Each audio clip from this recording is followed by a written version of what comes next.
रविवारी सकाळी सुमारे 8च्या सुमारास लातूरच्या नांदेड रोडवर गरुड चौकाजवळ अचानक गॅसचा तीव्र वास पसरला. तपास घेतल्यावर फिनोमिनल हॉस्पिटलसमोर उभ्या असलेल्या सीएनजी टेम्पोतून गॅस मोठ्या प्रमाणात लीक होत असल्याचं समोर आलं आहे. क्षणातच नागरिक, वाहन चालक आणि हॉस्पिटलमधील लोकांची धावाधाव सुरू झाली.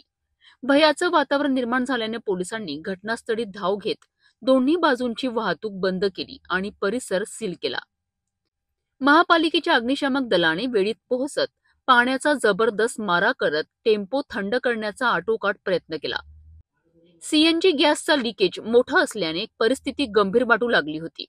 पोलीस व अग्निशामक कर्मचारी नागरिकांच्या सुरक्षिततेकरिता तळ ठोकून काम करीत आहेत. नागरिकांना अपघात टाळण्यासाठी परिसरात न थांबण्याचं आवाहन करण्यात आलं आहे.